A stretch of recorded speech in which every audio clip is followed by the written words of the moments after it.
I stood in front of the mirror inside a small boutique downtown, hardly able to recognize the woman staring back at me.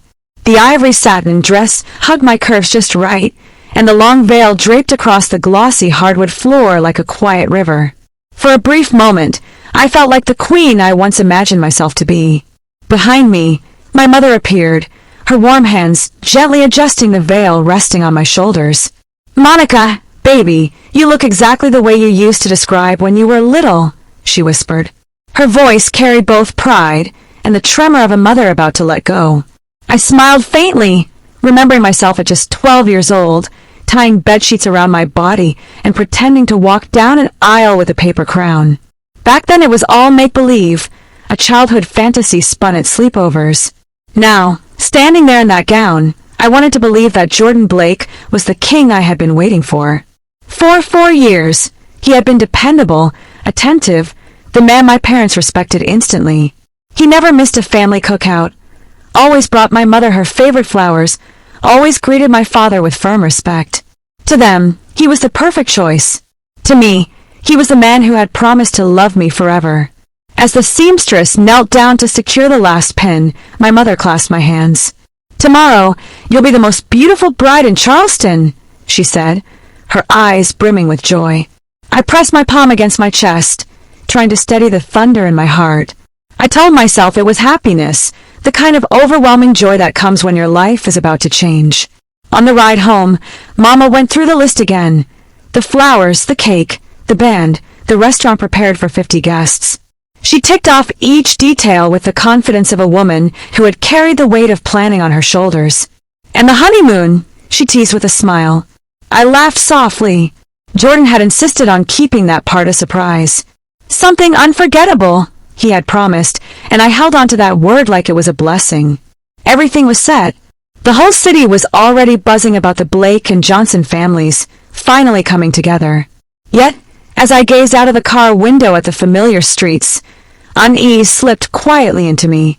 Nothing had gone wrong, not a single detail out of place, yet my hands wouldn't stop trembling. It all seemed too perfect, too seamless, almost unreal. I shook the thought away quickly, forcing myself to laugh. Every bride gets nervous, I reminded myself. Tomorrow was supposed to be the happiest day of my life, and I wanted to believe it would be. Back home, I carefully hung the gown in my closet, letting the soft fabric brush my fingers one last time before closing the door. Tomorrow, that dress would carry me into a new chapter. My mother busied herself in my room, folding linens into the cedar chest she had set aside for me years ago.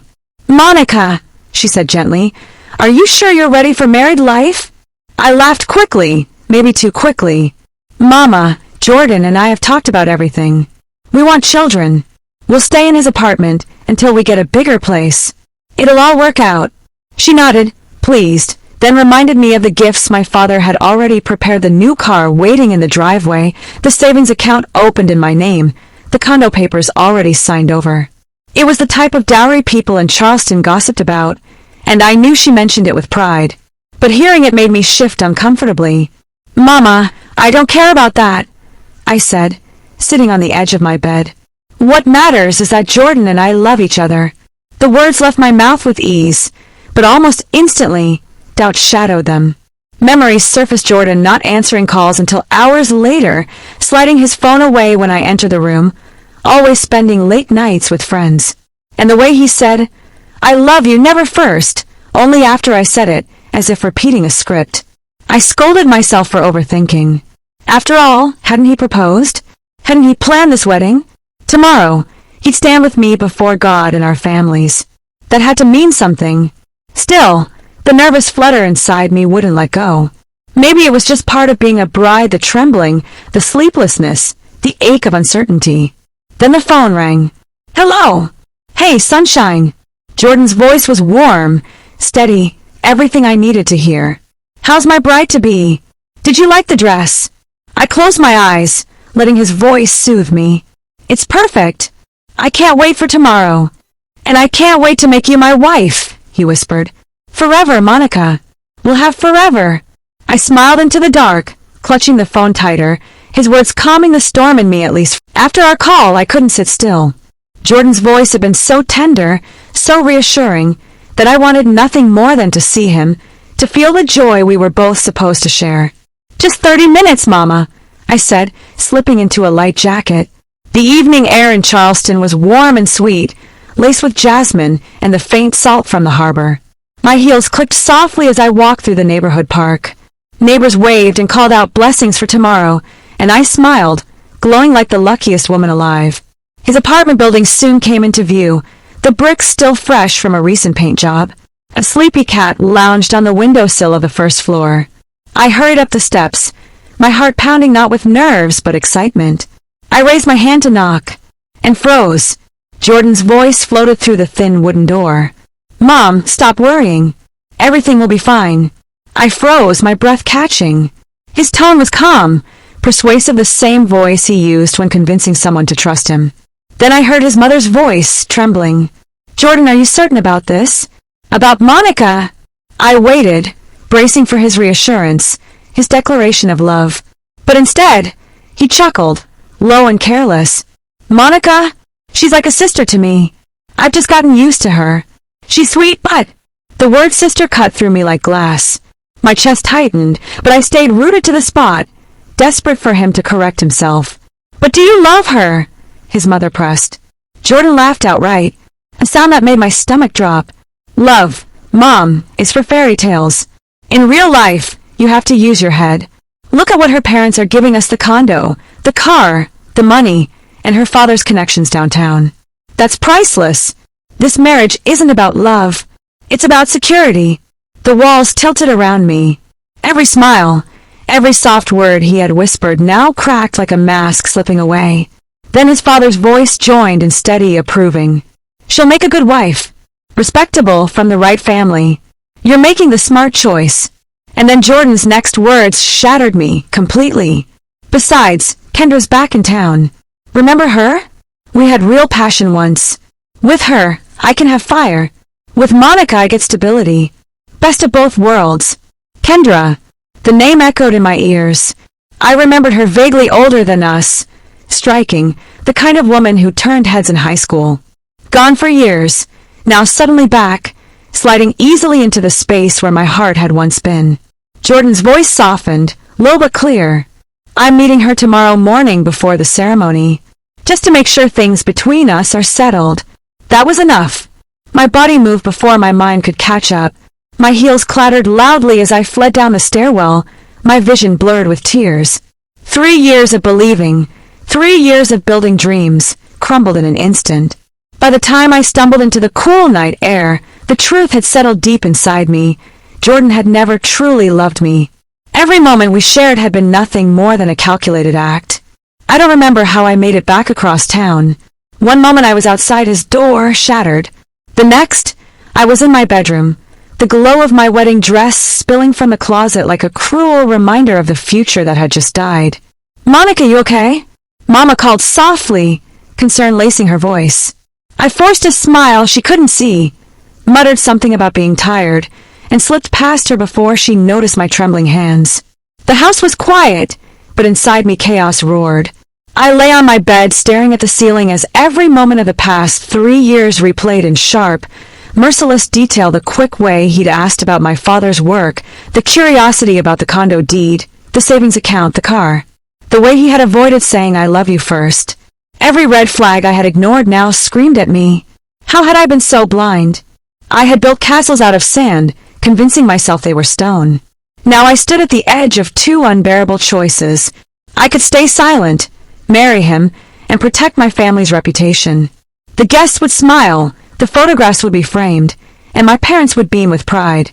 But I would know, or I could walk away, shatter my parents' hearts, ruin months of preparation, and disgrace the Johnson name. Near midnight, I dragged myself to the mirror. The woman looking back at me wasn't a bride anymore. She looked pale, haunted, broken. And yet, behind the devastation, a spark flickered, a whisper of strength telling me I was worth more than a bargain. By 4 in the morning, I couldn't lie still any longer. I opened the closet, touched the wedding dress one last time, and turned away. Pulling out a small travel bag, I packed only what mattered: my passport, some cash, the envelope I had saved for the honeymoon.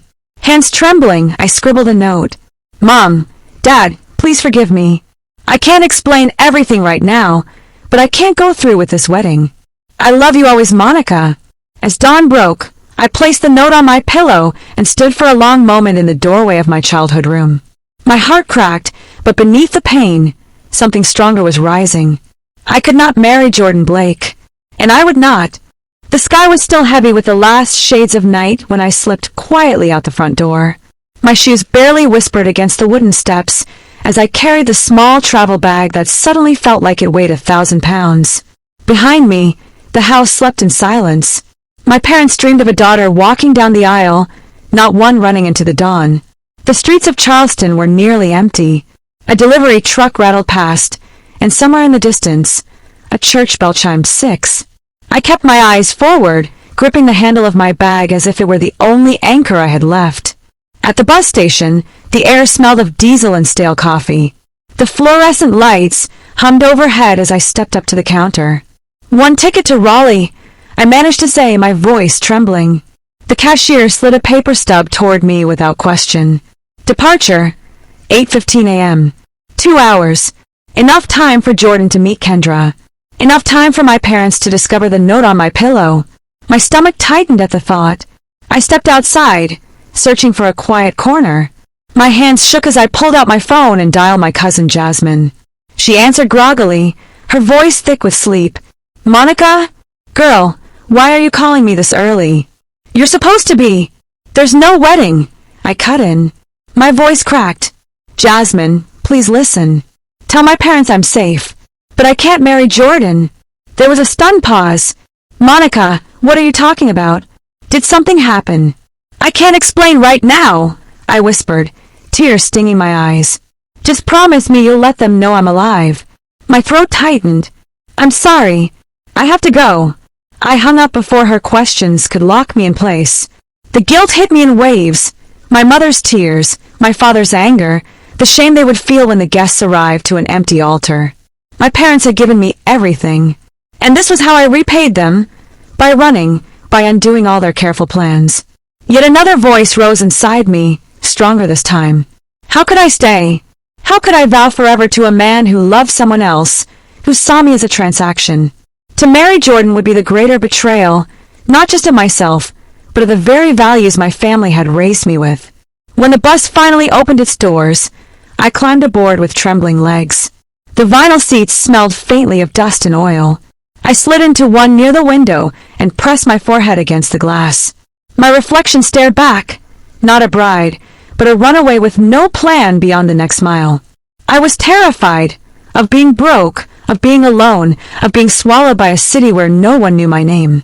But beneath the fear was something sturdier, almost defiant. I had chosen truth over deception. Whatever waited for me in Raleigh, at least it would be real. The bus rumbled north, carrying me farther from the life I had known. Pine forests replaced the marshes as the city grew smaller in the distance. My phone buzzed.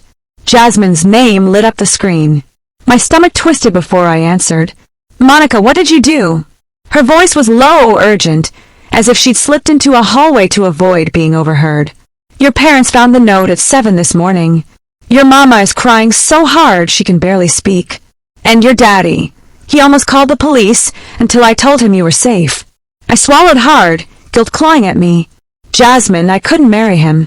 "I know," she whispered, "but the guests are already arriving. They're all dressed, gifts in hand, waiting at the restaurant. Jordan's there too, telling everyone you're sick." "But," she hesitated, "people are whispering. Neighbors are saying you ran away." The words slammed into me. Ran away. That was exactly what I had done. And in Charleston, gossip spread faster than fire. By sundown, the whole city would know. "Your mother can't stop crying," Jasmine continued. "And your daddy keeps pacing, saying she wouldn't do this unless she had a reason. Jordan looks pale as a ghost. He tried to laugh it off, but no one's buying it." I closed my eyes, imagining the scene. The table set with flowers, the musicians waiting, 50 guests shifting uncomfortably, my parents forced to stand in front of them with nothing but a crumpled note. And Jordan, cornered, whispers circling him, his perfect reputation unraveling. "What are they saying about me?" I asked quietly. "That you got cold feet, Jasmine said. Some think you finally saw something. Some even say Jordan wasn't as perfect as he looked. Her sigh came heavy. Monica, this is going to be the scandal of the year. A laugh tried to rise in my throat, but it came out broken. Then let it be, I said softly. Better a scandal than a lie. When the bus hissed to a stop in Raleigh, the driver called out the station name. My hands shook as I grabbed my bag. Outside, the city loomed unfamiliar, alive with noise and movement, utterly indifferent to my story. By afternoon, while Charleston feasted on gossip, I was handing rent money to a landlady in a faded robe for a small room on the edge of town. A single bed, a crack dresser, and a window that overlooked a crooked oak tree. It was nothing like the life I had been promised. But it was mine, and it was honest. The first nights in Raleigh were restless. I lay awake on the narrow bed, staring at the cracked ceiling, wondering how long my honeymoon savings could stretch before reality swallowed me whole. I had no plan, no friends, no safety net, only a fierce determination not to crawl back to Charleston. By day, I wandered the streets with a borrowed newspaper, circling jobs I knew I wasn't qualified for. Finally, I ducked into a dim internet cafe, where a college kid showed me how to search job boards. My resume looked thin, my palms damp with nerves, but I pressed send again and again, praying someone would see more than a desperate girl starting over. 2 days later, the call came. Evans and company wanted an interview. I almost collapsed with relief. The next morning, I stood trembling before a glass tower that seemed to scrape the clouds. My blouse was pressed, my hair pulled into a neat bun, makeup concealing my sleepless eyes. In the mirrored elevator, I told myself, look the part, even if you don't feel it. The interview room was sleek and intimidating. Across from me, a woman in a navy suit asked about my experience. My throat went dry, but I forced steady words, weaving fragments of truth into something that sounded whole. When she finally said, we'll start you on probation. Can you begin Monday? My heart nearly burst. It wasn't triumph, not yet, but it was a start. Weeks blurred into exhaustion, mistakes, small victories. And then, one morning, my supervisor shook my hand. Welcome to the team. It was the first time in years I felt I had earned something on my own. That fragile piece cracked when Jordan appeared. I had just settled into my cubicle when the receptionist buzzed. There's a man here asking for you. I stepped into the hall and froze. Jordan stood there, thinner than I remembered, dressed in a sharp suit, clutching lilies, my favorite. Monica! He whispered, voice soft, eyes desperate. For a moment I was back outside his apartment door, listening to the laughter that had gutted me. But this time I straightened my spine. In the conference room, with the lilies between us, he began. I was a fool. I love you, Monica. I cut him off. My voice was steady. I heard every word you said that night. Every laugh. Every lie. You didn't lose me because of a mistake, Jordan. You lost me because you never saw me as more than a deal. And I deserve more than that. Silence fell. For the first time, I saw him clearly, not as the man I once loved, but as someone small, powerless against his own choices. When I left that room, I left him behind for good.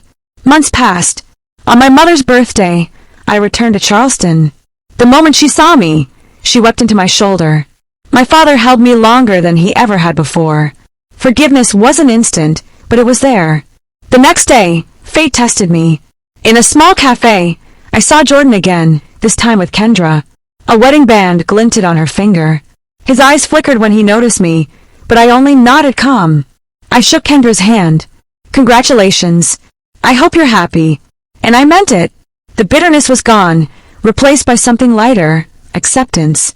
That evening, over peach cobbler at my parents' table, I realized I had changed. I wasn't the naive girl who once believed her worth was tied to a man's promise. I was someone who had built herself back up, piece by piece, with truth as my foundation. Back in Raleigh, life unfolded gently with Marcus, a colleague who never made grand gestures, only offered honesty. We shared dinners, late-night laughter, comfortable silences. With him, I felt no masks, no bargains, just choice. One evening, sitting shoulder to shoulder on my thrifted couch, he reached for my hand, and I let him. Not out of pressure, not out of fear, but because I wanted to. One night, I stood at my window, the city lights glowing across the skyline. My reflection looked calm, radiant, alive. The unworn wedding gown in Charleston was only fabric now. The real gown I wore was stitched from trembling choices, stubborn courage, and the vow I had made to myself, never again to live a lie. Some might still whisper that I was the bride who ran. Let them. I knew the truth. I wasn't a runaway. I was free. If this story touched you, share it with someone who needs the reminder that love without honesty isn't love at all. And don't forget to like, share, drop a comment, and subscribe to my page for more stories like